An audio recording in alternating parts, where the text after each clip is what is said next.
um prazer muito grande nós estarmos mais uma vez juntos aqui no nosso Papo de Graça e fico feliz que você esteja aí.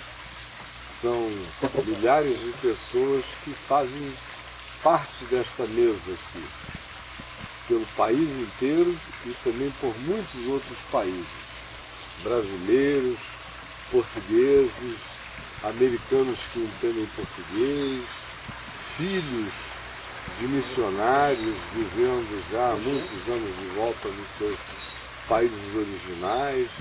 Aqui no Brasil, pessoal do Caminho da Graça, uma quantidade imensa de pessoas acostumadas ao meu site, como também muitos outros, professores de teologia, filósofos, pensadores.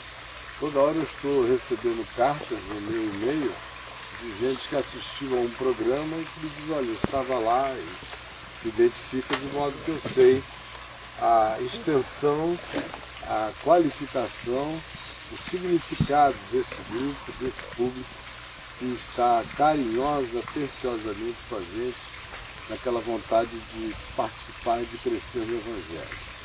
Antes que a gente venha tratar do tema de hoje, que tem a ver com Jesus como a chave hermenêutica para a compreensão da Escritura e para a interpretação da existência. Jesus é a única perspectiva de um discípulo pelo qual ele possa entender a Escritura como um todo e interpretar a vida, em qualquer que seja a perspectiva dela. Mas antes disso, eu queria que o Chico desse umas instruções técnicas, práticas aqui pra gente. Bem-vindo, meu mano Chico. Ok, gente. Uma alegria muito grande, viu? Amém, a alegria toda é nossa, sempre, né, cara? Aproveitar e já apresentar aqui conosco o Ronaldo, que está nos visitando pela primeira vez. Ele participa do Caminho da Graça aqui em Brasília. Bem-vindo, meu irmão. Prazer todo mundo, cara. E o Jack, que é companheiro de sempre, de quase toda a tarde, só para não dar, né? Chico, e aí, meu irmão? Olha só, gente, aproveitando aqui uma fala do Ronaldo, né, quando ele chegou, explicando para vocês que às vezes quando você quer acessar o chat e não aparece o link em azul, verifique se você está usando o Mozilla, né, o Firefox. O navegador. O navegador, né, porque a gente não conseguiu, né, resolver um probleminha de compatibilidade no uso do chat com esse navegador. Então, acessa através do Internet Explorer que você vai conseguir ver lá o link, né, em azul à direita do player. O Safari parece que também o dá, Safari né? funciona bem. Eu não sei se o navegador do Google você consegue, né? A gente vai testar isso também. Mas seguro mesmo é lá pro Internet Explorer, é melhor. Pro Explorer. Não é propaganda da Microsoft nem do Bill Gates, mas infelizmente já é a linguagem que se compatibiliza com maior naturalidade. Ou seja, o Internet Explorer está para a internet, assim como o inglês está para o mundo, ainda, do ponto de vista de acessibilidade, de falar, né, com as diversas linguagens e produções que vão sendo feitas. A leiturabilidade, a conectividade dele é muito mais adequada ainda. Então vá lá e use, porque o nosso negócio aqui é comunicar a palavra chegando até você. Para quem leu o site hoje de manhã, que não veio direto aqui para o Papo de Graça, deve ter notado que aí por volta do meio-dia eu colei um texto novo que está lá, de uma pessoa dizendo sobre espíritos que vinham atormentando a ela e o marido dela. Está lá, acho que bem no início do site mesmo, foi uma postagem de há poucas horas atrás. E o que ela me reportou é que ela mora na Inglaterra com o marido, em Londres, vivia um contexto normal, extremamente religioso, mas sério.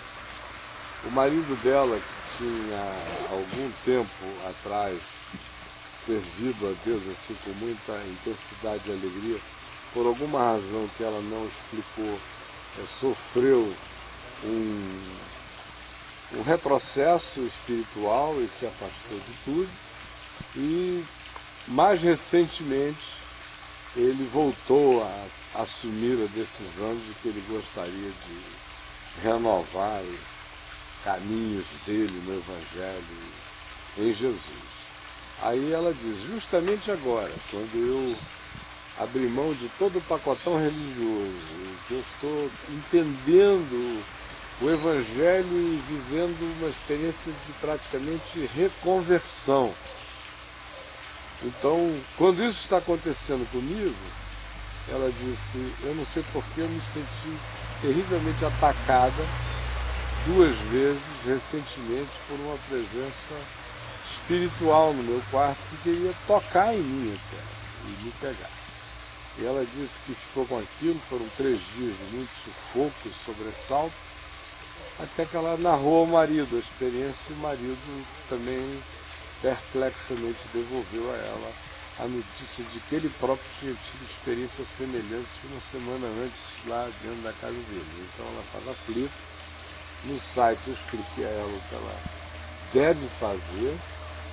Se houver alguém na mesma situação, leia lá, não só o texto de hoje, mas como vários outros links adicionais que eu coloquei lá como leitura que corrobora, que amplia, que expande essa consciência, essa convicção, essa certeza, que deve estar plantada no coração de todos nós. Aliás, hoje de manhã eu preguei aqui, gravei o programa de domingo para a TV Brasília, que passa também em outros lugares, sobre este assunto, motivado pelo e-mail dela, que eu tinha acabado de ler, não tive tempo para responder, porque eu teria que fazer uma gravação, mas preguei na gravação que eu fiz o que eu gostaria de ter tido tempo de dizer a ela, e que tem a ver com essa segurança total que você tem quando você de fato está em Jesus, não duvida disso, toma posse disso, sabe que você é habitado pelo mais valente, que você é morada intocável, como diz João, em razão de que você é habitado por Deus e o maligno não lhe toca. E também porque Jesus disse, eis que eu vos dou poder sobre serpentes e escorpiões e sobre todo o poder do maligno, e nada absolutamente vos causará dano. E também garantiu que se a gente anda firmado nessa rocha da fé que é Ele, a gente entra no ambiente da realidade espiritual do que Deus chama igreja. E acerca disso ele diz, as portas do inferno não prevalecerão contra ela, nem como ajuntamento do testemunho no mundo e nem como manifestação individual e existencial de cada pessoa que é igreja no Senhor Jesus. Mas lá no site eu fiz uma advertência a ela quanto ao seguinte fato. Eu parei de pregar, acho que a última vez que eu preguei, no ano de 98, que eu já vinha tentando não pregar, porque era um ano de divórcio, eu não queria misturar as coisas na cabeça das pessoas. Cancelei tudo, mas eu tive que cumprir alguns poucos compromissos. E um deles aqui em Brasília, no encerramento do Supremo Concílio da Igreja Presbiteriana do Brasil, em julho de 98, e um deles na Flórida, nos Estados Unidos, na Igreja Presbiteriana de Fort Lauderdale, onde eu tinha que pregar e não conseguia desmarcar, era uma complicação mesmo. Mas desmarquei coisas no Brasil todo, em vários outros países, onde eu pude, eu cancelei. E não fui, e fiquei quieto, apanhei aquele ano todo, 99 todo, conheci a Adriana em junho de 2000, logo uns 3 meses depois ela começou a querer que eu pregasse lá na igreja dela, o pastor Washington de Souza, aquela história que eu contei uma semana atrás. Mas eu me lembro que um pouco antes do Café com Graça começar, alguns meses antes, onde já havia, embora não houvesse aquela motivação, porque eu estava todo quebrado, lanhado, ferido, e rasgado e em processo de cicatrização múltipla, não havia, obviamente, aquele ânimo para levantar e ir, né? É como se você estivesse em um estado gripal, assim, já de avançada tuberculose, aquela moleza quimioterápica que dá no indivíduo. Aquele estado, consciência lá, tudo lá, mas o corpo e a alma não acompanhavam. E numa daquelas conversas da gente, ela falou alguma coisa sobre o que ela achava que iria acontecer ao mundo religioso quando, com toda a tranquilidade e alegria, eu voltasse a pregar o Evangelho. E aí eu comecei a conversar, e ela também, foi muita coisa que houve, e eu abri um texto em Lucas, exatamente o texto de hoje de manhã que eu preguei na televisão, quando Jesus é acusado de expelir demônios pelo poder de Beelzebub, pelos escribas, fariseus e saduceus, pelas autoridades da religião. Aí Jesus disse, olha, se fosse assim, Satanás seria como vocês, muito burro, né? Vocês é que se dividem uns com os outros e contra os outros. Mas ele não, ele tem um reino e ele mantém isso unido. Não tem guerra aí dentro, senão seria implosão. Então, se é pelo poder de Beelzebub que eu estou expulsando, por quem nos expulsam os vossos filhos? Foi também um texto que eu citei ontem aqui, mostrando que esse ato de expulsar demônios não tinha sido uma era inaugurada por Jesus. A diferença que deixava o povo perplexo era que era meramente com a palavra, era a autoridade de sai e acabou. E eles, obviamente, ouviram essa pergunta e não puderam responder. Aí Jesus falou do pecado contra o Espírito Santo, e aí virou o caldo inteiro, entornou a cumbuca toda na direção deles, melou a mesa toda. Quando ele disse, olha, o que está acontecendo com vocês é semelhante ao que acontece quando um espírito imundo sai de uma casa. E aquelas coisas territoriais e perversas que a gente já conversou aqui em outras semanas. Quando ele sai, ele anda por lugares áridos e desérticos e inabitados, e não encontrando uma morada que lhe convenha, viciado às energias adoecidas do lugar onde ele esteve durante tanto tempo, perturbando tanta gente, ele volta. E encontrando aquilo ali apenas varrido e arrumado, mas sem a presença de uma posse espiritual no lugar, ele não só volta, mas traz espíritos 7 vezes piores. E aí eu vinha conversando com a Adriana sobre isso nessa noite, falando a diferença entre o texto de Mateus, o de Marcos e o de Lucas em relação a isso, e sobre a perspectiva generacional que você encontra, especialmente em Mateus, encontra os ecos disso em Lucas, da generacionalidade, da possessão produzida, a opressão produzida pela religião. E aí eu fui vendo a sequência do texto, como aquilo vai ficando demoníaco, demoníaco, demoníaco. Quando nós estávamos no meio daquela conversa, e eu dizendo, olha, a ênfase com absoluta certeza vai ser essa, porque se a gente morasse na Europa seria outra, se a gente morasse em outro lugar seria outra, mas neste país, onde o principado e a potestade da religião se tornaram entes espirituais perversos e poderosos, esse é o fenômeno mais presente aqui, mais sutil, porque não é nem notado, porque diabolicamente praticado como feitiçaria feita em nome de Jesus. E era o que estava acontecendo ali, e foi o que Jesus denunciou no texto. Quando eu comecei e eu falei isso, e será assim, porque foi assim, ele denunciou assim, é o que está acontecendo entre nós, tinha uma lâmpada assim ao meu lado, essas lâmpadas de cabeceira, você só... Para leitura? Para leitura. Né? E se focar a luz por aqui, eu vou só achar que teve um curto-circuito, eu não me preocupo com essas coisas. Né? Mas não teve condição. Eu estava num momento tão intenso espiritual, como eu não experimentava já há muitos anos descrevendo aquilo ali. Na hora que a afirmação foi crescendo, a lâmpada não queimou, ela realmente explodiu na minha cara. Pá! E explodiu de um modo que, em circunstâncias naturais, limpar o negócio, junta lá.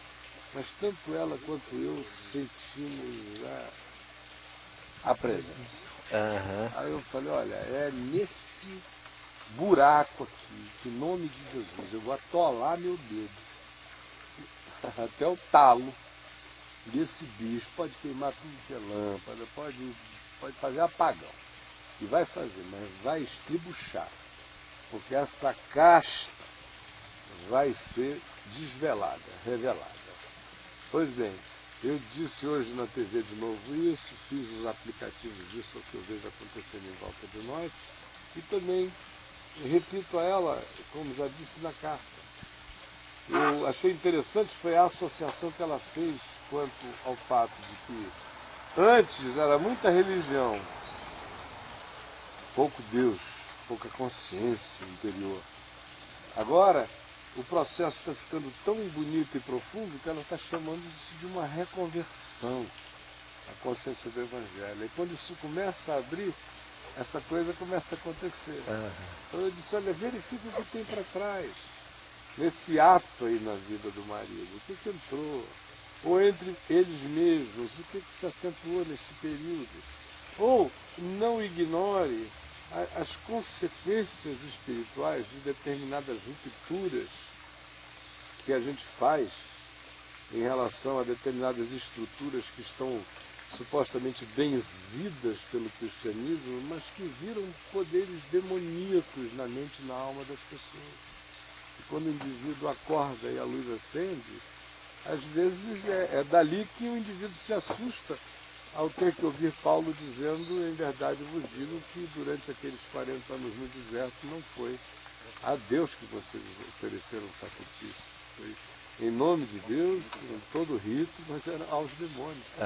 Porque o coração de vocês estava em outra direção. Exato. No entanto, eu prometi a ela que nós estaríamos orando agora no início do programa por ela. Acabei fazendo um preâmbulo enorme para dizer isso, mas também bem intencionadamente, na expectativa de que qualquer pessoa necessitada ou preocupada ou vivendo coisa semelhante em casa receba a mesma ajuda. Então, vamos orar juntos, tá bom, gente? Senhor Jesus, nós nos ligamos em fé, em amor, em certeza, em confiança aos nossos irmãos queridos lá em Londres, que estão deixando para trás carapaças e cascos pesados e antigos, iniciando o caminho da leveza do Evangelho, do fardo do manso, do serviço manso, do fardo leve,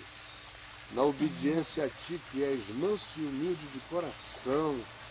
Estão experimentando o fato de que Tu não esmagas a cana quebrada, não apagas a torcida que fumega, não gritas na cara do culpado.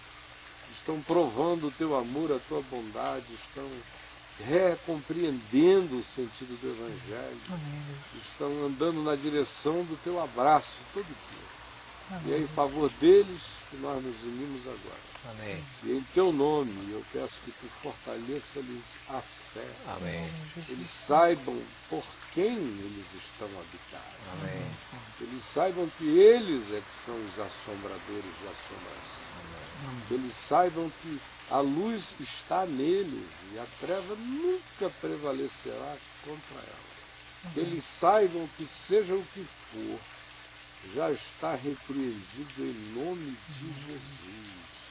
Com a simplicidade que não reconhece o Atlântico, que nem reconhece distância, e que entra no coração das pessoas porque não depende de mim nem de nós, mas só da Tua palavra de ordem que já está dada, porque já está decretado e consumado na cruz, de que este é o fato, Este é o despojamento dos principados e potestades. Amém.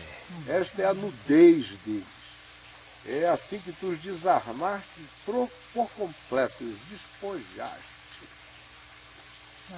E os envergonhaste, de tal modo que eles não têm mais parte e nem poder na vida de ninguém que abra a boca e diga: eu sou do Senhor Jesus. Amém. E assim sendo, assim é. Amém. E maligno nenhum tocará em ninguém. Amém. E muito menos nas vidinhas desses queridos. Amém. Que vão dormir em paz daqui para frente, Amém. viver em paz, e andar no teu benefício. Amém. Em nome de Jesus. Amém. Amém. Amém. Caio, E aí? você fala da importância da gente ter esse chão da convicção em Cristo Jesus, né? E dessa necessidade para lá de importante, que ela é tudo para nós. Agora, o que a gente vê na prática é a maioria daqueles que professam a fé em Cristo Jesus cantar, chorar, dizer que Jesus é mais do que tudo, mas na hora do perrengue, na hora da dor, aquele Jesus que professaram que o maligno não toca, é a mesma coisa de estar tocando, né? A fé é frágil, né? É uma incoerência, né? Começar de que o Jesus anunciado raramente é Jesus, né? Sim. É o apelido. O pessoal, como a gente falou ontem, segue muito o Jesus do povo, né? Quem dizem as multidões que eu sou. Então, é o Jesus Jeremias, o Jesus Elias, o Jesus João Batista, é o Jesus do Pai Apóstolo, é o Jesus do Apóstolo, é o Jesus do Bispo. As pessoas, de fato, estão seguindo os Jesuses dos fabricantes de ídolos. Sim. Conceituais, que criam o seu Jesus de pacote, batizam-no com aquele nome, gritam com aquele nome, fazem todas as ginásticas e praticam todos os estereótipos, fazem todas as mímicas, fazem todas as coreografias cristãs, pagãs, performáticas, que já estão institucionalizadas como uma identificação do que seja fé cristã. Então, praticam essa utilização de simbolização de gueto e jogam qualquer conteúdo, viaja ali para dentro. Aham. É um tubão só. Sim. O Jesus é um tubão. Na goela dos crentes. Entubaram o pessoal, tubo Jesus. Ó, o tubo é Jesus. Aí todo mundo entubado. Agora, o que o cara põe ali dentro, meu amigo, nem a avó dele sabe o mingau que ele está enfiando. Né? Então, não é vida em Jesus, não é nada. Em Jesus fica esse bando de gente precisando de cobertura espiritual. Porque é mais uma outra coisa. Porque o que se está ensinando às pessoas? É de que elas não têm segurança em si mesmas em Cristo. Não tem. Elas têm segurança se elas estiverem debaixo de um templo, se elas estiverem frequentando um lugar que se chame de igreja. De preferência, se lá houver alguém que estenda os braços e diga: vocês estão sob a minha cobertura espiritual e apostólica, enquanto vocês estiverem sobre a minha cobertura, vocês estarão seguros. O que é um sequestro. Primeiro é mentira, não é verdade. Ele sabe que não é verdade, a mulher dele sabe que não é verdade, a hemorroida dele sabe que não é verdade. Ele sabe. Mas como o povo não sabe, essa é a coisa do bruxo, que segura todo mundo naquele medo ali. Aí vão ficando. Como? Nem eles conhecem a palavra, os que estão dizendo isso. Não conhecem mesmo. E os que conhecem e dizem isso, já que ficaram no estado de tamanha perversão e má intenção, porque só um indivíduo mal intencionado, conhecendo a palavra, faz uma coisa dessa com as pessoas. De modo que o interesse inteiro não é na libertação das pessoas. O interesse é nos alívios periódicos. Que é para o indivíduo continuar vindo. E aí ele renova a catarse, a sensação psicológica de alívio. Ao mesmo tempo em que ele aprofunda o medo em relação ao fato de que se ele se distanciar dali, algo mal haverá de lhe acontecer. Ora, uma pessoa vivendo nesse esquema, é casa varrida e ornamentada, foi o que Jesus disse aos judeus dos dias dele, saduceus, fariseus, religiosos e tal. Vocês são casa varrida e ornamentada. Quer dizer, o que vocês têm é mobília moral, mobília ética, mobília comportamental, vocês têm essas decorações. Agora, físicas. o povo anda ignorante assim porque não conhece as Escrituras? Não leem a palavra. Tá. Entendes o que lês? Você não acha que essa indagação, para se tornar fato, como é que ela se torna fato num país onde se lê pouco? Ainda mais, como é que ela se torna fato onde no povo cristão ainda não se lê quase nada?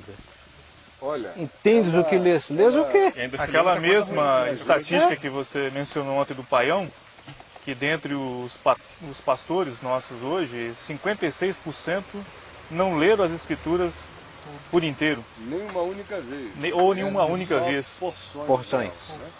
Quem dirá com o espírito correto. Só que Exato. quando Aí não se essa pergunta, diferença. Entendes o que leis? A nossa mente não pode ficar pensando que a gente está falando de alfabetização, Isso. nem de Mobral, Aham. e nem de capacidade de juntar A com B e dizer A, botar um O depois e falar abo. Não é disso. Porque a mulher de Pedro não sabia ler.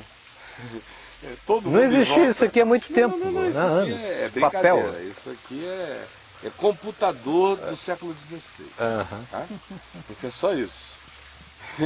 Computador do século XVI não está aqui para ser cultuado, assim como esse laptop também não. Nós estamos falando de imaterialidades.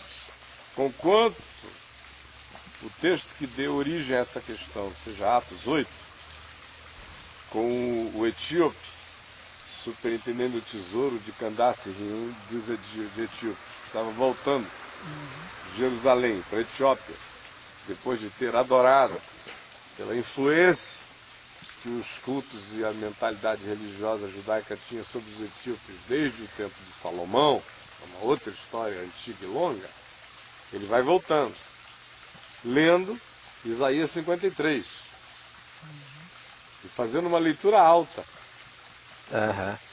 o que também mostra a dificuldade de leiturabilidade. Né? Se a própria intimidade dele com a possibilidade de ler fosse tão grande assim, a natureza é poupar a garganta. É. Normalmente você lê baixo, Aham. geralmente.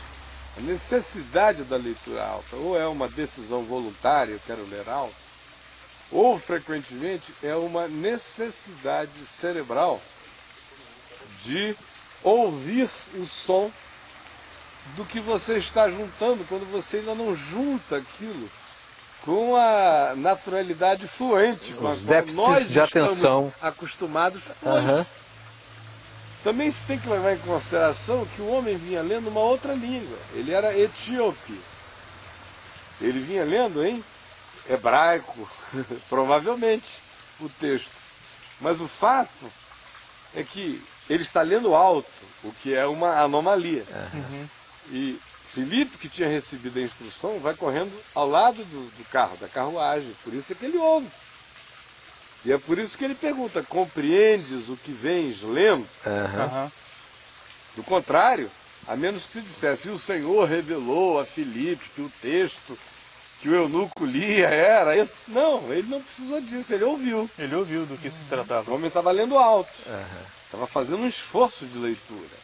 E um segundo esforço de compreensão, de entendimento, ele queria discernir. Então vamos voltar ao ponto original, que foi sobre a leiturabilidade, sobre a capacidade de leitura, de leitores. Aham. Eu te confesso, irmão, que esse ainda não é o problema. Porque eu também nasci num tempo em que pouca gente sabia ler. A minha avó, por exemplo, era uma superdotada na comunidade, porque ela sabia ler e tinha uma caligrafia bonita. Então o que acontecia? Mulheres iam para casa de quem sabia ler, de uma amiga, irmã que soubesse ler, e elas liam, alguém lia, os outros ouviam, de olho fechado. Ouviam. Outra coisa. Isso era uma tradição, né? Os templos, as reuniões nos templos, liam a Bíblia. Ou seja, era normal no passado que alguém que frequentasse regularmente uma reunião lesse a Bíblia o ano inteiro, ou sozinho, ou na reunião pública. Porque muitas reuniões públicas seguiam aquele método de 3 capítulos do Velho e 1 do Novo, de modo que durante o ano eles publicamente liam. A maioria carregava o livro, mas a maioria não tinha nem compreensão de português para entender até a literatura em si, que é meio complicada em algumas versões. Imagine no passado. E as versões na linguagem de hoje nunca pegaram. A essência. Nunca pegaram para os crentes antigos. Né? Elas foram feitas naquela intenção de vamos facilitar a compreensão, substituir mancebo por moço, substituir o varão, que já tem gente pensando que pode ser outra coisa, por homem. Vamos substituir Concupiscência. concupiscência por desejo, beneplácito, por boa vontade. Por boa vontade. Enfim, todas essas coisas. Mas não pegou, né? Porque até exageraram na primeira tradução. Aí ficaram, então, Pedro xingou Jesus. Aí já foram para o outro lado, ficou assim meio banal. O que dirá a Bíblia na linguagem de hoje, né? Ficou muito patético. Sem poesia. Ficou. Não precisavam ter feito daquele jeito. Né? É fácil fazer uma paráfrase, sinceramente, do Novo Testamento. É verdade. É fácil.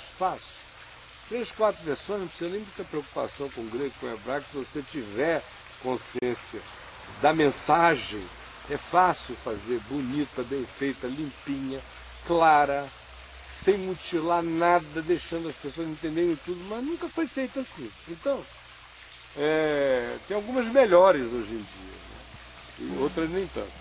Mas esse não é um impedimento, porque eu me lembro dos analfabetos conhecendo as Escrituras. Quando Jesus, a gente abre em A Lucas, coisa é o ouvir, né? a ênfase de Romanos 10. A fé vem pelo ouvir, e pelo ouvir a palavra de Deus, mas era gente que estava ouvindo a palavra de Deus. Hoje tem gente ouvindo o nome de Deus, o apelido de Jesus, mas não a palavra de Deus.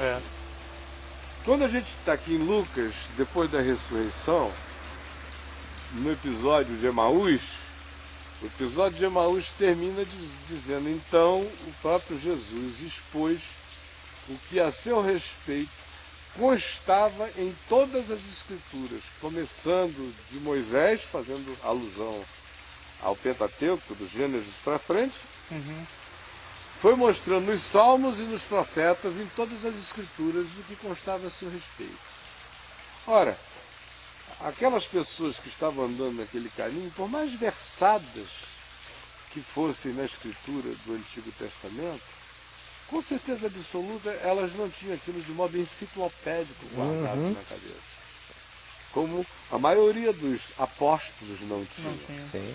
Né? Quem tinha dentre eles era Paulo, por criação, por educação rabínica.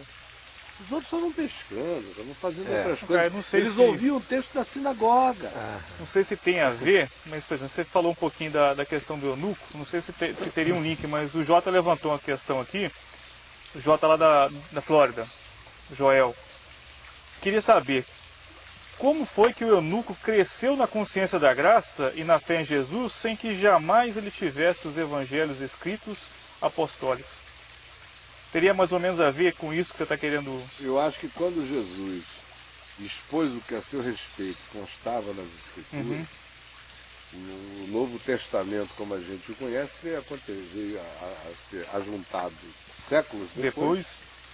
O primeiro evangelho, numa perspectiva assim, muito generosa de proximidade entre a ascensão de Jesus e o surgimento do primeiro evangelho, se nós formos assim, daquela generosidade conservadora dos que queriam, se possível, que ele tivesse sido escrito no dia seguinte, você fica com 17 anos, mas é mais sensato ficar com 30 de afastamento, provavelmente.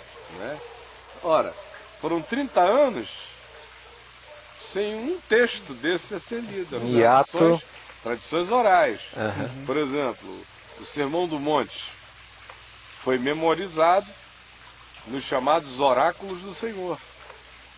Os ditos de Jesus. Os ditos de Jesus. Então, e como Jesus os falou em aramaico, o Joaquim Jeremias, especialista em aramaico, que traduziu o Novo Testamento grego, as parábolas de Jesus e um monte de textos dos evangelhos para o aramaico, descobriu que, fazendo a versão para o aramaico com aquela meticulosidade toda, o texto fica com rima, métrica e poesia no aramaico. De modo que a memorização era extremamente fácil. A parábola do filho pródigo em aramaico é igual a um repente nordestino. Qualquer um guarda, assim como no Nordeste todo mundo guarda. Então, além de tudo, Jesus era um repentista na comunicação. Ele ia construindo na hora uma figura simples, uma metáfora. Isso era uma característica daquele tempo também, né? Mas os encadeamentos facilitavam a memorização, porque esse era o modo de manter a genuinidade de uma informação viajando de modo oral, sem alteração. A não acessibilidade a livros. Se você criasse a própria formatação da métrica, da rima, é o que faz uma música se imortalizar. Do contrário, não. Né? Então, voltando à questão da leitura física, ela é importante, mas ela nunca foi essencial. Se ela tivesse sido essencial, nós não teríamos tido o Novo Testamento, que, à exceção de Paulo e provavelmente dos escritores de Hebreus, os demais foram crescendo na compreensão do Velho Testamento por causa de Jesus. Por causa de Jesus. Do contrário, meu irmão, nulidades. Que o pessoal fica pensando que Pedro estava jogando rede lá no mar a vida inteira e dizendo: lê aí Jeremias para me alimentar enquanto eu estou... Minha devocional. Nem saber disso. Como a maioria deles. Então, pois não, querido. Dentro de Provérbios a gente encontra que a sabedoria está nas ruas, está nas praças, procurando quem é que quer ser sábio. Essa palavra que entendes o que lês, seria ela não verbal, manifesta do Espírito para o Espírito? Eu acho que você está fazendo uma viagem muito existencial, porque ela tem objetividade, essa questão. Não é? Conquanto a dimensão do Salmo 19, aplicado por Paulo em Romanos 10, faz com que o salmo, que era um salmo só da natureza, comunicando a glória de Deus ao homem, e a voz de Deus, que no Salmo 19 se faz ouvir por toda a terra, e as palavras que se fazem ouvir até os confins do mundo, são atribuições da mesma coisa que Paulo diz em Romanos 1, porque toda a criação, todas as coisas criadas, né, manifestam o eterno poder de Deus, os seus atributos e a sua divindade, de modo que os homens se tornam inesculpáveis pela campanha de evangelização da natureza, como eu escrevi semana retrasada. Né? Mas Paulo vai mais adiante, viola todos os princípios hermenêuticos fixados pelas hermenêuticas cristãs e pega o texto de Atos de Salmo 19 e o aplica em Romanos 10, fazendo com que a pregação da natureza se torne equivalente ao significado da pregação verbal do Evangelho, quanto a excusar ou inexcusar os homens. E aí, nesse caso, não é a pregação da natureza. Nesse caso, a natureza é só a mídia, é só o mensageiro Porque a voz que se fez ouvir foi a dele, que é a mesma que se faz ouvir quando alguém com sinceridade pregue a Escritura e alguém com sinceridade ouça a palavra. Tanto que ele fala, né? Ele diz que que é a vocês mesma ouviram. voz. Se faz ouvir. Se Então, fez ouvir. não dá para negar esse fato. Então a gente tem que dizer, olha, a hermenêutica de Paulo não serve para nós, então vamos abolir Paulo do Novo Testamento. Mas que a liberdade hermenêutica dele era essa, nesse sentido, era total. Então, a sua questão, a meu ver, recai aí, mas não no ponto aqui. Nosso ponto aqui, voltando à questão do Jota, lá na Flórida, é o que aconteceria, né? Nesse ato. Aconteceria o que aconteceu. Eles não tinham Mateus, Marcos, Lucas, João, não tinham nada disso. Eles eram o processo. Eles foram aprendendo o Velho Testamento enquanto o livro de Atos dos Apóstolos foi sendo vivido. Porque até mesmo o que Jesus ensinou a eles sobre si mesmo, durante aqueles 3 anos, frequentemente o Evangelho diz, mas isto ainda lhes estava oculto, não podiam compreender. O próprio Jesus sabia que antes de determinadas experiências históricas que se existencializam, se internalizam, não dá para o indivíduo compreender certas coisas. Portanto, Jesus estava dizendo que era a experiência interior que haveria, a experiência interior com a palavra que ele estava anunciando, e que se transformasse em fé nele, enquanto ele estava ali, e posteriormente, quando ele já não estivesse, a palavra pregada que em ouvida se transformasse em fé no coração de quem ouvisse, era o elemento essencial e primordial até para abrir o entendimento para as demais coisas. Porque a primeira coisa a ser fixada no entendimento não é a Bíblia. A primeira coisa a ser fixada no entendimento do discípulo é: tu és o Cristo, o Filho do Deus vivo. E Pedro chegou a esse discernimento não por um longo estudo das Escrituras, mas por uma profunda experiência com Jesus. Uma revelação. E que veio daquele cotidiano, daquele discernimento ali. Eles não tinham a Escritura, mas tinham Jesus. Hoje a gente não tem Jesus fisicamente, temos o Espírito. A promessa de Jesus não foi: eu vou, mas eu vos deixo a Bíblia. Que é como, parece que foi isso que ele disse para os evangélicos. O que ele disse foi: eu vou, mas eu não vos deixo órfãos. Eu vos envio a mim mesmo no meu Espírito.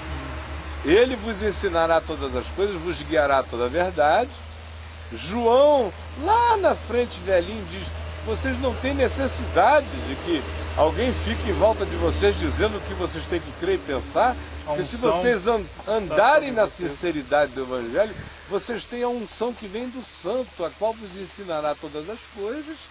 E Jesus mesmo, um pouco antes daquela despedida, antes da cruz, disse à moçada: olha, eu tenho muito ainda a vos dizer, mas vós não o podeis suportar.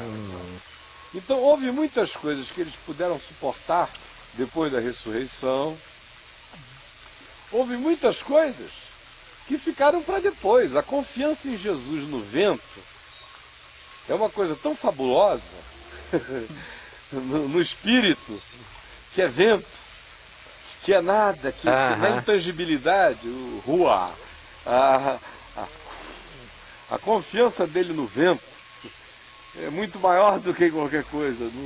A confiança dele, na presença dele indiscernível, é até mais poderosa do que a confiança dele na presença tátil dele, porque ele disse aos discípulos: olha, convém-vos que eu vá, vai ser melhor se eu estiver dentro de vocês. Então, outras dessas coisas eles aprenderam depois, logo depois, e a maioria prática delas eles foram aprendendo numa jornada longa. E aí, nesse processo, eu diria o seguinte: Paulo veio a ser a figura antitética, absolutamente significativa e essencial para gerar um contraponto em relação ao que o Evangelho poderia ter se tornado se ele não tivesse sido arrebentado de dentro para fora pela conversão de Paulo, levando-o direto para fora do confinamento judaico das Escrituras e levando a palavra pura e simples do ensino histórico de Jesus para um ambiente absolutamente pagão e desnecessitado de comprovações de Jesus que fossem validadas por Moisés, que eles nem sabiam que era Moisés, por Isaías, por Jeremias, por quem quer que fosse, porque era algo absolutamente novo. Então a chegada de Paulo reinventa a própria pregação, porque você veja, lê as pregações de Pedro e de outros feitas em Jerusalém num contexto cheio de judeus e de sacerdotes.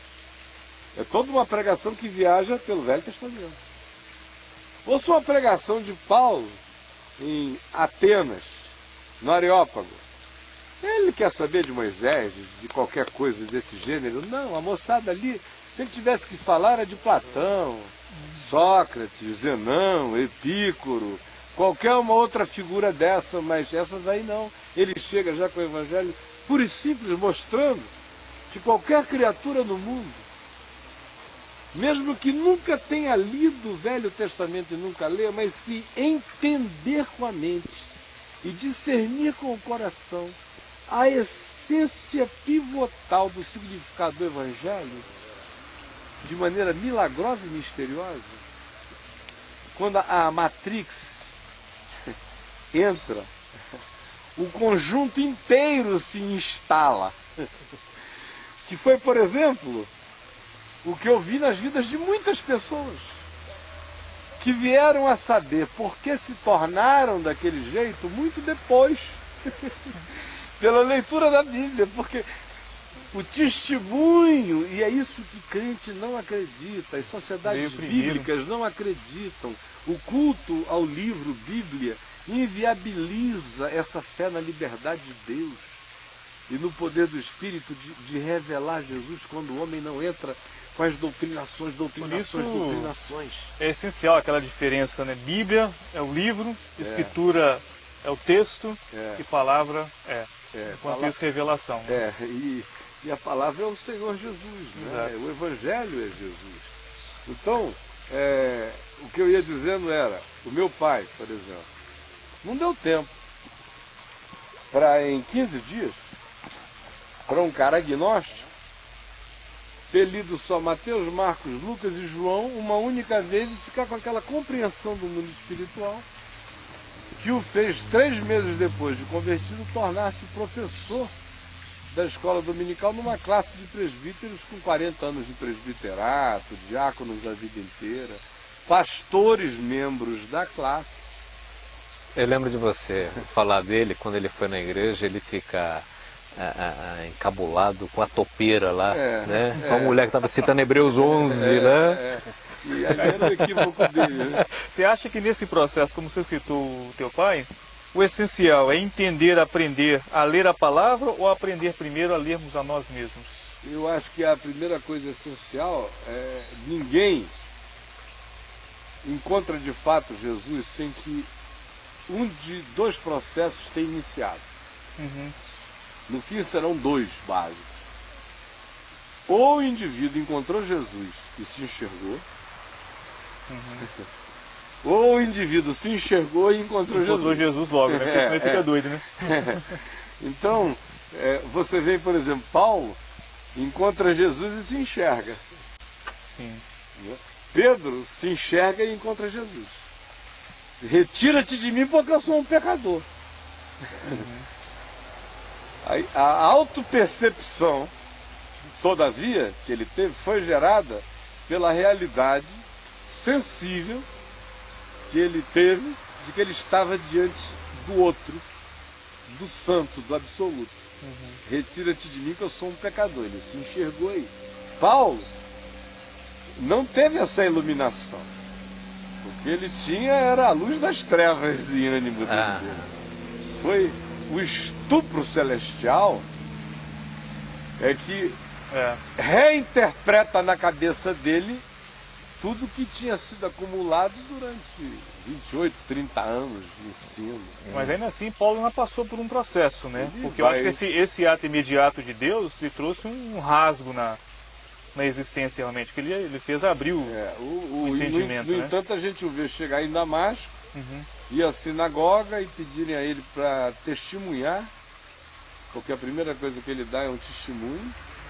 Aí logo depois a gente vê aquelas mudanças verbais de Lucas, né? Sim. Aí ele começou a afirmar, aí logo depois diz que ele começou a mostrar concatenadamente, logo depois diz que ele começou a mostrar com exatidão, logo depois diz que ele persuadia, logo depois os inimigos dizem, esse que persuade, ele ficou quase irresistível.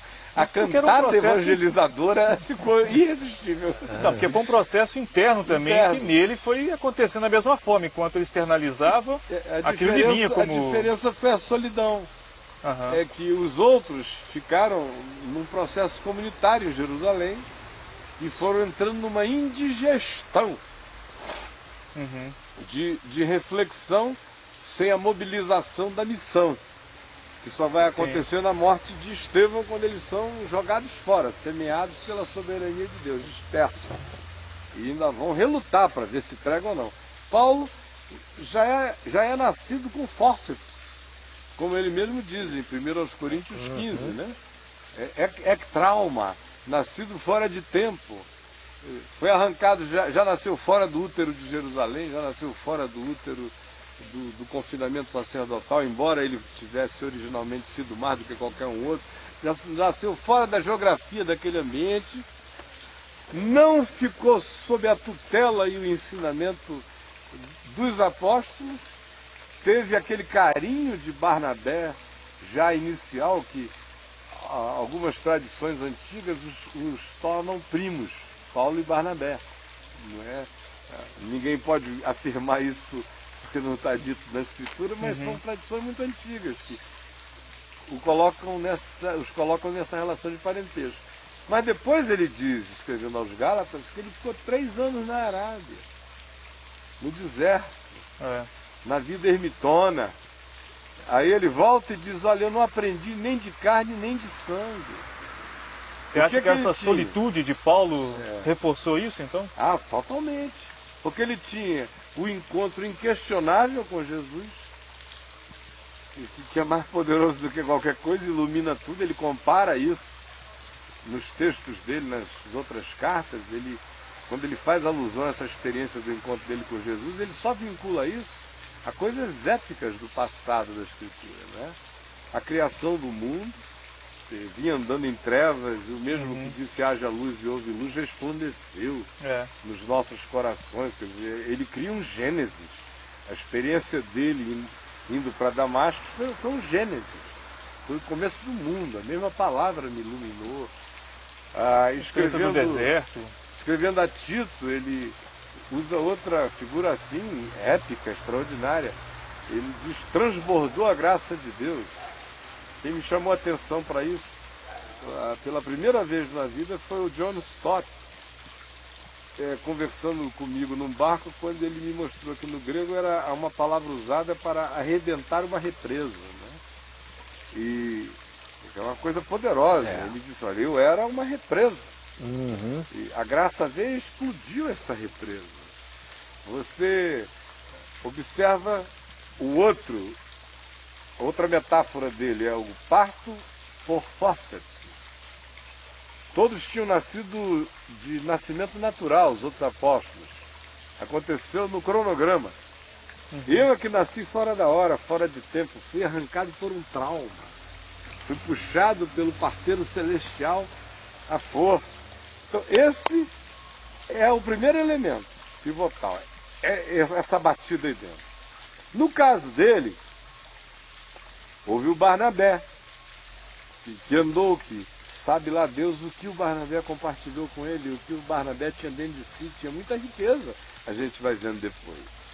Existem pessoas, comentaristas, que inclusive atribuem a epístola aos Hebreus a Barnabé. Né? Pois bem, aí dali ele vai para essa solitude de 3 anos. Só que ele vai com essa solitude carregando, diferentemente de Pedro, Tiago, João e outros, que não tinham tido um treinamento rabínico qualificado e nem de natureza alguma, que provavelmente ouvisse as escrituras apenas aos sábados na sinagoga. Paulo não, era debruçado de manhã, de tarde e de noite, desde criança aprendendo isso.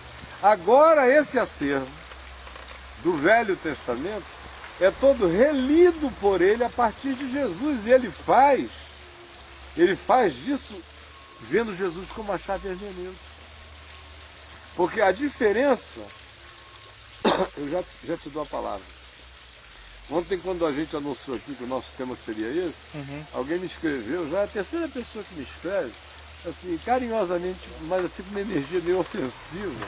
E eu noto que são pessoas educadas, finas e teologicamente ilustradas e de muitas leituras, e que ficam assim meio com raiva de mim quando alguém confirma que a ênfase, dentre as minhas ênfases, essa de Jesus, a chave hermenêutica, é total. Aí parece que eles ficam com raiva, como se eu tivesse inventado esse negócio. Aí alguém já me escreveu... Mas é porque o valor deles maior ainda é o manual de hermenêutica, né? Aí eles chegam e me dizem, não, mas Lutero disse que isso e aquilo. Eu sei. Eu sei antes dele saber, eu já sabia disso. Aí ontem alguém me disse, mas Barth disse que Jesus é a palavra. E daí? João começa o evangelho dizendo, ele é o verbo. Então, e daí? Dizer que Jesus é a palavra, não se disse nada ainda. É uma informação. É uma informação. É uma informação utilíssima. Agora, quem de fato entendeu essa informação até as vísceras, existencializou isso, de todo, olha, já não tem barganhas a fazer. Não tem barganhas a fazer com a lei de Moisés. Pega tudo que é escrito de dívida e joga fora e puxa a descarga. A fé vem pelo ouvir a palavra de Deus, assunto. não é isso aqui. Não é leitura da Bíblia necessária. por isso ele diz, a lei, Então, o fim da lei é Cristo. é Cristo. Para a justiça de todo aquele que crê. Então, pegar o pacote inteiro, jogar, pá, aí alguém diz, tá legal, Barth fez. Amém, eu acho até que fez. Em muitos aspectos.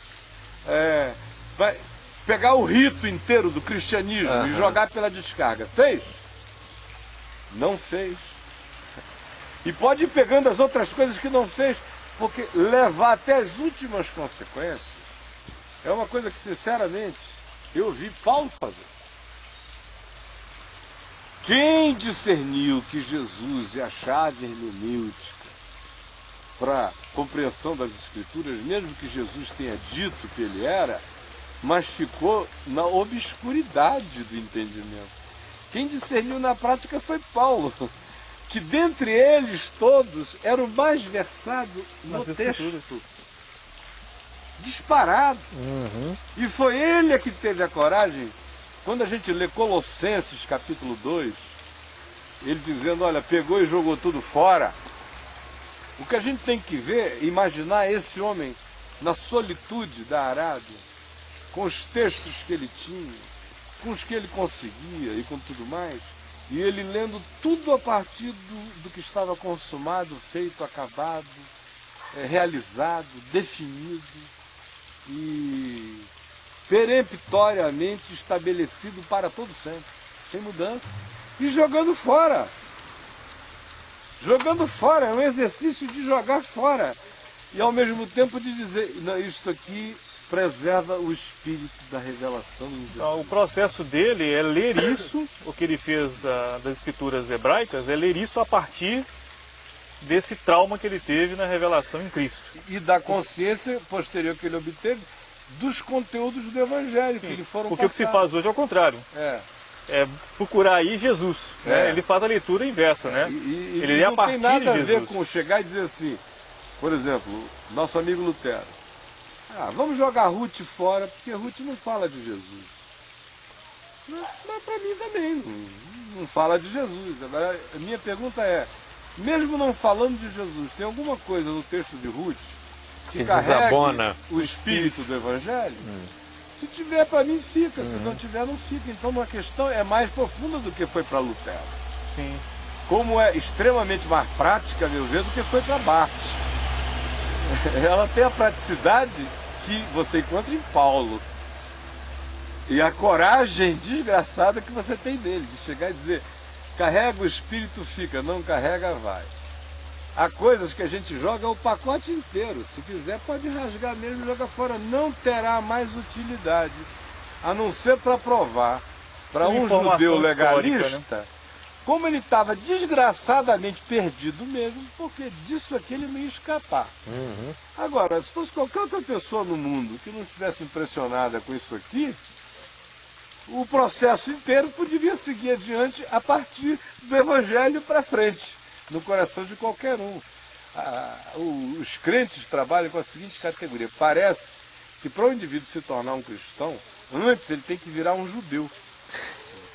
Ele tem que virar um judeu para ele se converter. Entrado nas escrituras hebraicas e tudo. Todos os problemas de um judeu do Velho Testamento, para quem sabe ele se converter. Isso era no passado. Agora vamos deixá-lo judeu mesmo, porque fica melhor, é mais prático. Aí bota o que para fica mais prático. Não vamos porque bandeira e outros isso é tão normal, né? Então, só concluindo, a gente tem aqui, no caso de Paulo, essa ruptura que joga coisas fora, que sustenta outras, que interpreta outras à luz desse espírito, e tem mais do que isso.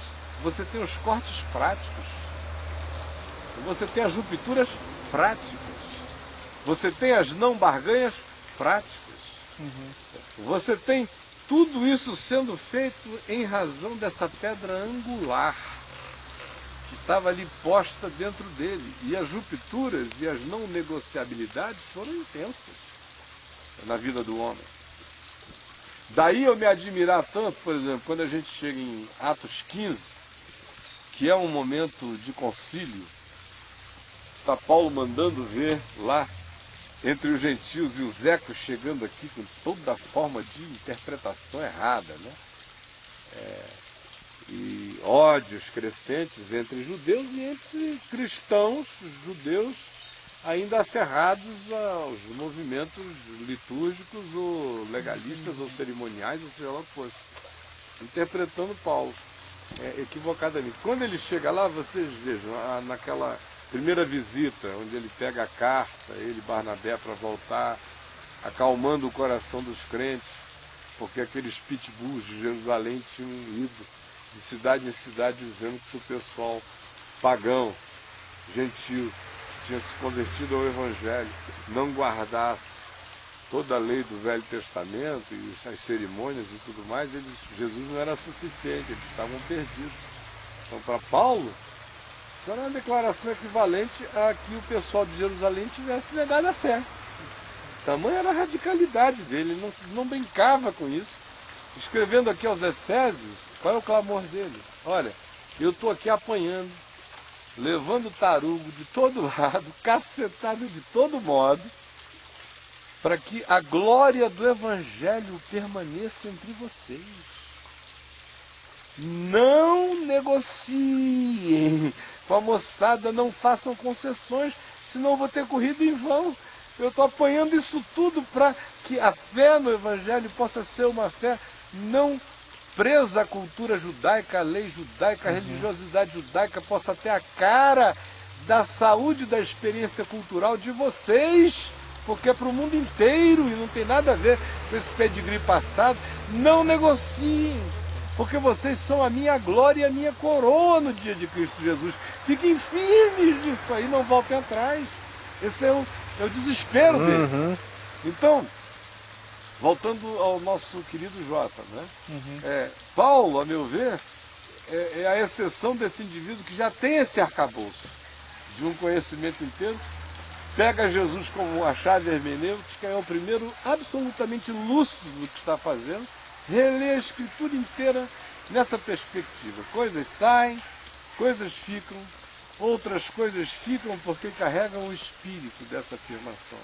Mas já não mais evangelizaremos o Velho Testamento como condição sine qua non para que a fé surja no coração de um gentio. Paulo, no máximo, usa o Velho Testamento para mostrar ao judeu como a realidade de Jesus era o cumprimento da promessa. Da promessa. E aí, quando o indivíduo crê que Jesus é o Messias, ele pega a fé em Jesus como Messias, como a palavra encarnada, consumada, realizada e completa. E agora ajuda o judeu convertido a jogar fora o que ficou caduco, esclerosado, obsoleto, O que foi sombra. que foi sombra e perdeu a significação. E essa é a primeira viagem de Jesus como chave hermenêutica, lúcida e consciente na interpretação da Escritura. Cara, isso está claro. Aham. Na leitura de Paulo, por exemplo, hoje a gente consegue ler isso e perceber essa chave como meio de interpretação de Paulo. Então, por exemplo, você disse lá que alguns citam que Calbart fez isso. De fato, em alguns textos ele menciona. Mas como Calbart, por exemplo, Paul Tillich também fez algo assim. É. E por que eles foram considerados teólogos liberais? A pergunta de um irmão aqui. Se isso está tão evidente que foi uma postura que Paulo adotou e fez disso uma... Jesus é a palavra, ambos dizem, teólogos liberais. Alguém ouviu Barth Tillich dizendo: a semelhança da simplicidade das práticas de Jesus, que se aparecesse um endemoninhado na presença dos seus alunos nas faculdades teológicas, era para eles expulsarem? Ou eles fizeram uma tentativa de reinterpretação de Jesus? Ou Sim, seja, acho que é aí que Jesus reza. é a chave hermenêutica, ou é a teologia deles que elegeu Jesus como chave hermenêutica, mas que ainda assim peneira o próprio Jesus à luz dessa teologia preconcebida? Então isso era só um postulado. Eu quero ver suas implicações práticas. Exato, porque eu também desconheço de que, por exemplo, Paul Tillich faria Em que isso. esquina esse grito foi dado? Em que cabeças ficaram quentes pelas mãos que se impuseram sobre elas em amor?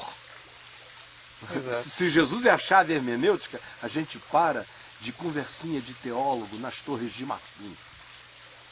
Eu não levo a sério essa moçada, não é porque eles não fossem inteligentes, nem humanos, nem legais, nem bons de conversa. Eu não levo a sério a missiologia da aplicabilidade. Eu não levo a sério a praticidade da reflexão em relação ao que se materializasse como carne e sangue nas estradas reais do mundo. Alguém diz: tá bom, o Barth escreveu a declaração anti-hitleriana, a semelhança de Bonhoeffer se alinhou com ele, não gostava daquilo, lutava contra. Não fez mais do que a sua obrigação. Agora, quem foi pro pau de arara e levar cacete foi quem tinha mais do que uma chave hermenêutica, tinha uma chave que abria portas reais para o cara botar a si mesmo como ente e agente do Evangelho no coração da vida, senão não realizou coisa nenhuma. A questão é samaritanizar a palavra mesmo, existencializar, contrário, tornar a gente prática. fica né? discutindo, criar um grupo para dizer: Jesus é a palavra. Alguém tem alguma coisa contra? Nem os islâmicos. Exato. O Corão diz: Jesus é a palavra. E daí? A questão são as implicações, são as rupturas, são as não barganhas, são as simplificações que levam isso até as últimas consequências. Se Jesus é a chave hermenêutica para eu compreender as Escrituras, por que eu terei agora uma outra chave hermenêutica para compreender Jesus? Porque a pergunta dele é a seguinte: então por que foram considerados teólogos liberais? Número 1, porque habitavam o plano da elucubração, quase que exclusivamente, com algumas declarações, postulados de papel, práticas de vida. O Paul Tillich tem coisas lindas e maravilhosas que eu gosto dele como um pensador, como eu gosto de muitos outros pensadores. Mas nunca foi para mim um indivíduo que me esquentasse a alma na direção de qualquer outra coisa. É um diletantismo. Porque eu sou uma pessoa que só consigo dar passos na direção de passos, de atos. A palavra para mim só vira alguma coisa se ela se encarnar. Essa é a grande diferença Se ela de Paulo. se encarnar. Do contrário, Jesus é a palavra, Jesus é isso, é Só aquilo. verborragia.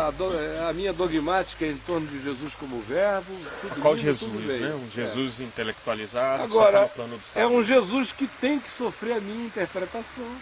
E como eu sou um alemão educado, apesar do Hitler estar cheio de bruxaria, mas eu não boto a mão na cabeça de ninguém, não digo sai demônio, porque eu não creio nisso. Esse assunto já está demitificado, isso já foi feita uma outra leitura. Essa é a palavra que eu já- lembro, é desmitificaram, né? Demitificação. Isso. Então já está demitificado, e agora a percepção é outra. Então quem é a chave hermenêutica de quê? Quando Jesus é a chave hermenêutica, é ele a que me lê. Eu não só leio a Escritura, eu leio ciência a partir dele, eu leio sociologia, eu leio antropologia, eu leio psicologia, eu leio os encontros humanos, eu leio a mim mesmo a partir dele. E tudo mais se sujeita, não à minha interpretação sobre Jesus como palavra, porque esse é que é o pulo do gato que o pessoal não quer enxergar. E acaba a dicotomia. Sabe o que Repete é? isso, Caio. O pulo do gato não é esse, é o seguinte, é de que eu não preciso mais nem interpretar a palavra. A palavra está interpretada No nele. verbo, o verbo se encarnou. O software virou programa andante. Virou gente. Então o que era conceito está desconceitualizado. É por isso que ele diz, quem me vê a mim vê o Pai. Exato. Essa é a melhor teologia. Claro! Então eu não tenho mais nem... A tentativa de demitificar Jesus é pecaminosa. Porque eu já me tornei superior a ele, ou então eu o releguei ao plano de apenas uma escritura, uma palavra, que essa é outra coisa que o pessoal não leva em consideração. Tem um bocado de gente que quando diz que Jesus é a palavra, eles não estão dizendo que Jesus é o eterno encarnado e que todas as coisas nele estão completas e ditas e que, como Paulo afirmou, todos os tesouros da sabedoria e do conhecimento neles estão em profundidade inacrescentável. Não. Alguns estão dizendo, quando dizem isso, se você for a um monte de professores em Princeton, nas escolas teológicas de Claremont, ou da Califórnia, algumas da Inglaterra, ou na Alemanha, quando você ouvir que Jesus é a palavra, eles estão dizendo é que é a palavra mesmo. Não é a palavra encarnada, porque alguns não têm nem certeza se Jesus é histórico. Essa é outra questão para eles. Não tem nem certeza se Jesus é histórico, ainda estão nessa discussão, não dá para levar essa moçada a sério. Enquanto o verbo não estiver definitivamente encarnado como histórico diante deles, nós ainda temos uma questão filosófica bonita, só isto. Agora, se Jesus está encarnado como verbo diante deles, não tem mais questão de demitificação de nada. Não tem mais tentativa de vamos tentar compreender como eram aqueles tempos. E será que não é porque eles precisavam tanto de alegoria, de metáfora, e que isso tudo foi nos contado assim? Isso não. só acrescenta, só cria o... Se Jesus é o quadro, verbo né? encarnado mesmo, eu não tenho nem que fazer um esforço interpretativo, porque ele interpretou quase tudo que disse. E quando não tem interpretado com palavras, ele interpretou com atos, com gestos, com movimentos, a menos que ele fosse um esquizofrênico, um fariseu, que o que ele ensinasse, ele não praticasse.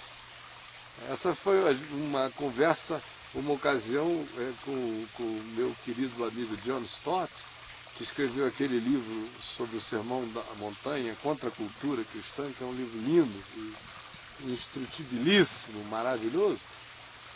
Mas eu, quando terminei de ler o livro, eu fiquei com uma pergunta só. Falei, quando eu encontrar o John, e eu já o conhecia quando o livro chegou, eu falei, quando eu encontrar, eu tenho uma pergunta só a ele.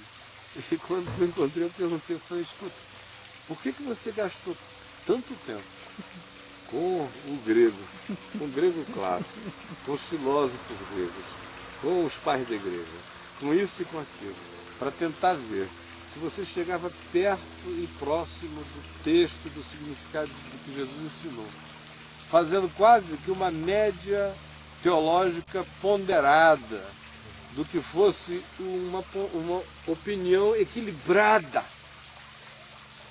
nesse inconsciente coletivo, quase a média histórica do inconsciente coletivo interpretando o Sermão do Monte. Porque se você não precisava de nada disso, você não precisa perguntar o que é ser sal da terra.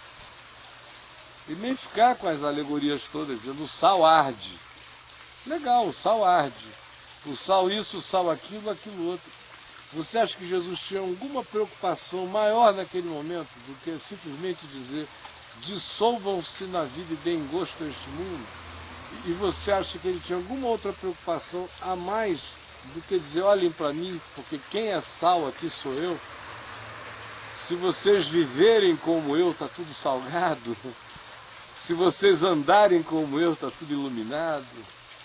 O que é amor? Eu não preciso perguntar aos filósofos gregos o que é amor, nem fazer a média ponderada do que é amor, nem do significado do ágape. Basta eu olhar como Jesus amou.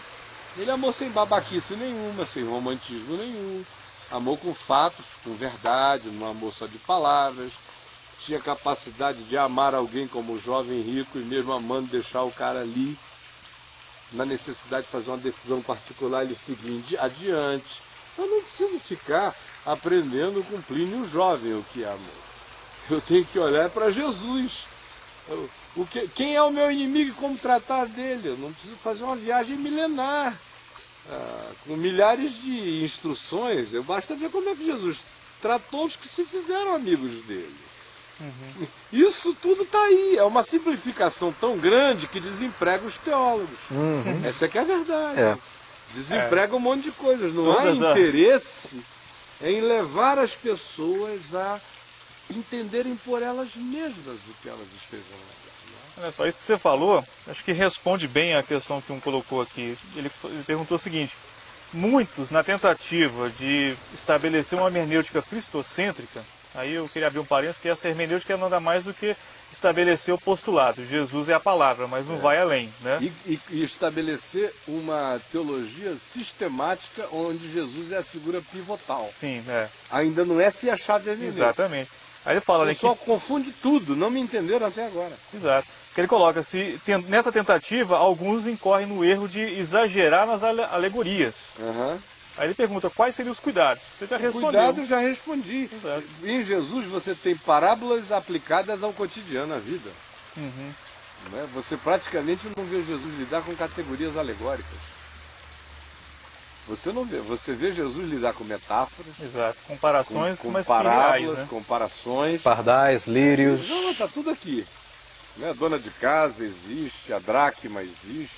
Ele não está dizendo que a dona de casa é a igreja, como Scofield, gente de linhas dele, ou antes deles todos, o pai disso tudo, Orígenes, das alegorias cristãs, poderia fazer, porque aí fica uma leitura onde aí que você não tem mesmo Jesus como chave hermenêutica, você tem o Steven Spielberg como emulador da sua produção teológica. Não é? Aí tudo pode virar qualquer coisa. A alegoria é um barco furado. Para mim, a única alegoria no Novo Testamento, explicitamente declarada como alegórica, que eu leio com tranquilidade, é a de Paulo? É a de Paulo em Gálatas 4. Porque muitos vão cair para isso. Mas Paulo fez uma alegoria, mas ali... Aquela de Gálatas 4, e ele estava trabalhando o tempo todo com as categorias históricas. Ele pegou muito mais, foi arquetipias, modelos arquetípicos, e que ele chama de estas coisas, irmãos, são apenas uma alegoria para nós hoje. Né? Mas de fato ele está trabalhando com modelos arquetípicos, está dizendo essa Jerusalém daqui não é a nossa, essa aqui gera para a escravidão, essa aqui não é a Sara celestial, essa aqui é o jeitinho de Abraão, é uma Agar terrena, é uma escrava. E ele está trabalhando com essas categorias, mas você não vê nas cartas dele ele saía abundando nenhuma forma de alegorização. É verdade. O tempo todo ele ia trabalhando com questões reais e quase nunca preocupado com os elementos da antiga aliança. Ele os evoca quando a necessidade é inevitável. Do contrário, o pressuposto dele é Jesus. Jesus é a pedra angular, ele não precisa dos calços antigos. Eu acho que esse é o grande problema do nosso tempo, né? É. Há um problema que a gente vê conversando assim com qualquer pessoa de várias igrejas, independente de ser histórico, pentecostal, adventista, que é não categorizar o que é mais importante para decifrar o menos importante na palavra de Deus. Então você pega escritos do Velho Testamento, bota uma autoridade profunda naquilo ali, que de repente está contradizendo alguma coisa que Paulo disse, e você não sabe colocar Paulo como superior, como fundamento apostólico. O que Jesus ensinou, porque a questão não é nem Paulo como superior, é que Paulo só está ecoando com categorias e linguagens diferentes das linguagens de Jesus, porque a linguagem de Jesus nos evangelhos é a linguagem de um sábio, é a linguagem de um mestre, que fala poucas palavras, as fala com simplicidade ilustrativa, parabólica ou metafórica. É isso que você vê em Jesus. O que você vê em Paulo é a palavra de um discípulo de um mestre, com o afã explicador e aplicador do princípio discernido. É isso que você encontra em Paulo. O que eu acho interessante assim, o que fica muito claro que a igreja, de forma geral, infelizmente, e aí é um problema mental que gera problemas culturais e espirituais por decorrência, não compreende Paulo, assim como não compreende o escritor dos Hebreus, porque tudo aquilo que Paulo e o escritor dos Hebreus está desmontando acerca desses fundamentos do Velho Testamento para remontá-los em Jesus, apontando para Jesus, na cabeça das pessoas vira um trauma. Então está todo mundo seguindo tendências judaizantes, em crises e conflitos. Não, por que não guardar o sábado? Mas por que não isso? E tendências legalistas sem compreensão da foi muito grande, você não acha? Com certeza. Assim, dando nome aos bois mesmo, sem medo, né? A Valnice Milhomes, ela tem que pagar essa conta histórica, ou ela deveria ser honestamente, porque eu conheci a Valnice como missionária em Angola, no tempo que eu era pastor em Manaus, e eu ia pregar muito no Recife, e quando coincidia dela estar de volta ao Brasil, naquelas voltas de descanso, de tempos em tempos, as poucas vezes que a gente se encontrou por lá, ela era aquela missionária batista em Angola, né? Podia ser careta como batista, podia ser um monte de coisa que ela faça a leitura autocrítica dela, uma questão pessoal. Agora, ela ainda pregava o Evangelho. Depois disso, ela passou a pregar um outro Evangelho. Eu digo isso com temor, tremor, carinho, amor e todo respeito. A Valnice Milhomes, de 1984 para frente, não sobreviveria a um encontro com Paulo. Não sobreviveria. Totalmente divergente. E como agora ela anda meio sumida, eu quase não tenho ouvido falar dela, mas eu vi que nesse período, um monte de coisas que ela afirmou, nem todas ela retirou. Publicamente eu nunca a vi retirar nenhuma. Mas ela pelo menos começou a diminuir a ênfase, o que já é uma grande ajuda, e diminuindo. Seria muito bom e sadio para ela e para todos, é que se ela já não crê, ela só não silencia apenas, ela vem e diga, me perdoem, durante 20 anos eu ensinei isto errado, eu fiz disso uma bandeira, eu briguei por isso, eu seria saúde para ela quase por isso, seria saúde para ela e para muita gente. Mas ela precisa assumir que assim como Kenneth Hagin é o pai dessa bostalhada toda que entrou por aqui de conteúdo teológico de prosperidade, de neurolinguística, de autoconfiança, de alienação do evangelho. Deus que serve meus interesses imediatos. Deus a meu serviço.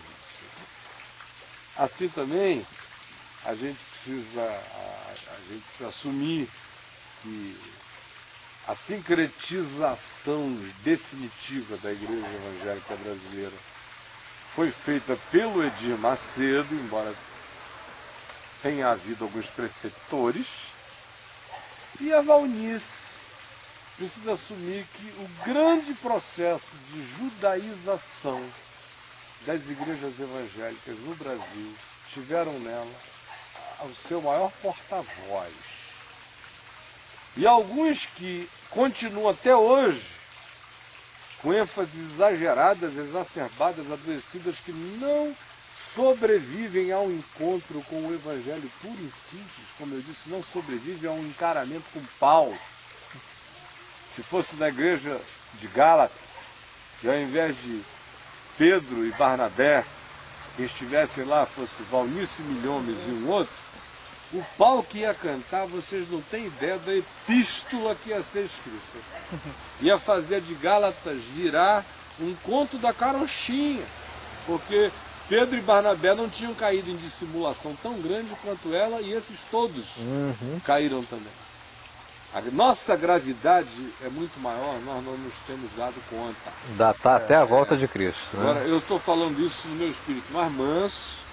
Gostaria muito que ela estivesse me ouvindo, ou se alguém que a conheça bem, aconselho a assistir esse programa na sexta-feira que vem, quando ele vai ser repetido às 9 horas da noite, que ela vai ver que a minha energia de carinho, de amor, eu sempre a tratei com todo carinho e consideração, com todo amor. E mesmo quando eu a vi pregando bilhões de coisas que o meu espírito repudiava, porque não tinha a ver com o Evangelho, e eu vi o estrago que estava e iria fazer ainda mais, eu sempre acompanhei isso com muito carinho por ela. E eu tenho uma grande gratidão para com ela, apesar de todas essas divergências, eu sei que ela me ama muito, que ela me respeita muito, e que ela tem gente ali próxima dela que tem um carinho imenso por mim. E eu jamais vou me esquecer que quando estava essa pastorada toda aí do cacete, me mandando a régua, em 98, 99, quando eu lancei o livro Nefilim, em São Paulo, acho que foi no dia 12, 13 ou 15 de junho, por aí, daquele ano de 2000, que foi algo organizado pelo Ed René Kivitz, sobretudo pelo Ed René e alguns outros irmãos. O Brega estava junto, o Brega naquele tempo ainda estava na Igreja Batista, o Ariovaldo Ramos, organizaram um lançamento, convidaram muitos amigos meus, alguns disseram que não iriam me prestigiar, porque ir até um lançamento de um livro meu era dar prestígio a mim, eles queriam me secar de prestígio para sempre. E Deus os abençoe, eu nunca quis prestígio de ninguém, eu só quero a graça do Senhor. Mas a Valnice estava lá. Ela e as principais amigas e assessoras. E eu sei o significado daquilo para ela, de ter encarado aquela moçada toda, de modo que, apesar de todos os equívocos que eu vejo, que eu estou dizendo aqui com todo amor, é com o mesmo amor que eu afirmo o meu carinho por ela, a minha lealdade e gratidão. Ela sabe que se ela precisar de mim em qualquer circunstância da vida, ela vai contar. Agora, não é por causa disso que eu vou deixar de dizer que eu acho que ela embarcou numa canoa furadíssima, e eu espero em Deus que ela não parta com esse engano na cabeça. Não vai acontecer nada demais, porque ela é do Senhor.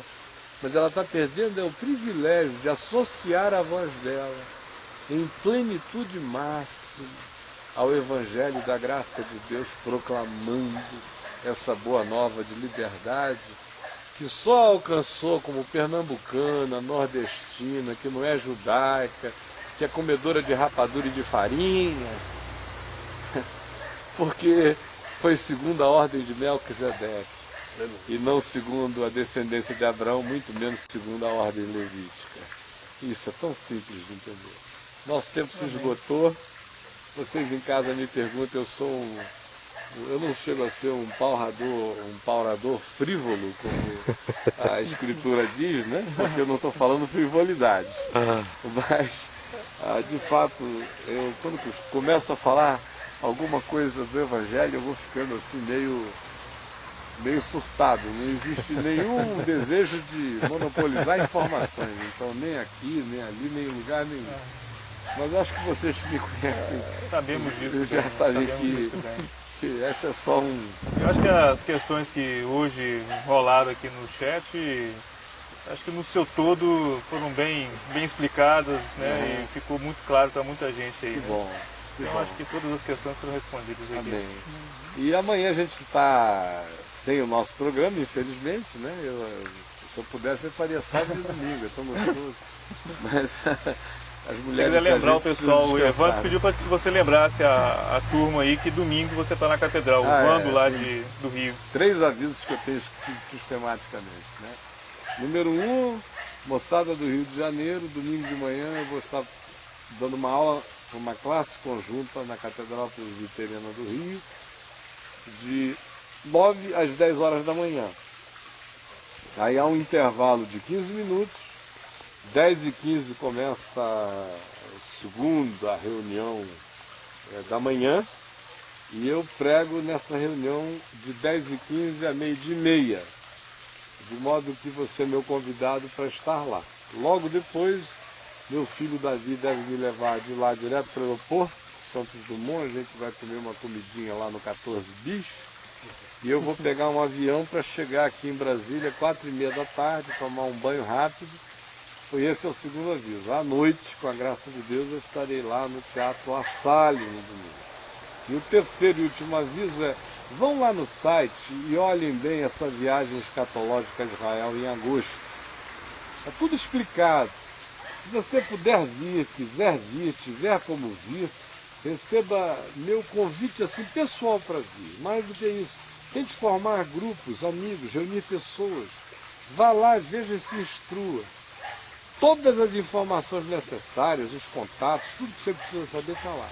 Vá lá, pense nisso seriamente, se você puder vir, para mim particularmente será um grande prazer. Obrigado, gente. E olha, eu espero que você volte outra vez. Você fez uma pergunta, foi uma pergunta interessante, eu acabei dizendo que o nosso tema naquele momento era um outro, mas quando você quiser, volte, meu mano, é um prazer, tá? Então, paz com todos e Deus nos abençoe. Amém, gente. Obrigado. Tchau, tchau. Bye, bye.